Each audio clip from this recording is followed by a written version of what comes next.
Devant la saturation et les délais de résultats des analyses pour les tests PCR des laboratoires, euh, on a décidé au niveau des professionnels de santé du territoire d'essayer de mettre en place un centre de prélèvement où on pouvait travailler en pluridisciplinaire. Nous avons donc sollicité la mairie de Rumilly pour trouver un local adapté, approprié pour des tests antigéniques. Donc ces tests permettent des détections des cas fort positifs dans le quart d'heure, 20 minutes, et ont permis de désaturer un petit peu les listes d'attente PCR donc pour les analyses en laboratoire avec un délai dans l'idéal de moins de 48 à 24 heures.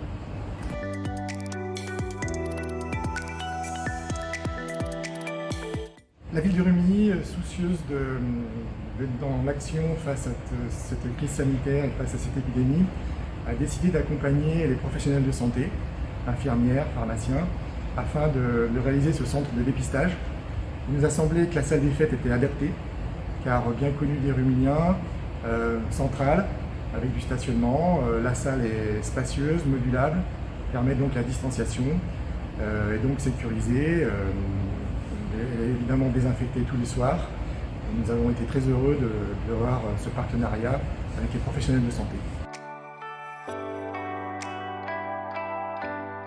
Le rôle de l'APM, c'est de veiller à l'intérêt public, notamment pour éviter la propagation du virus.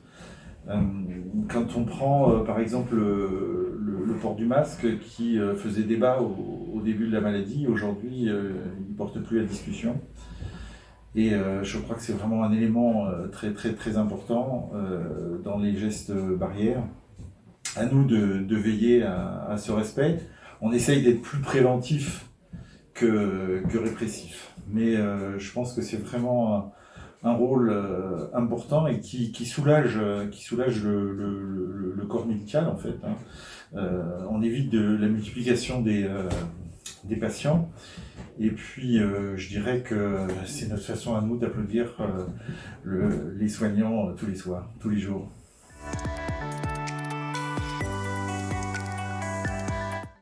Depuis plusieurs mois et plusieurs semaines, la législation évolue régulièrement au gré de l'évolution de l'épidémie.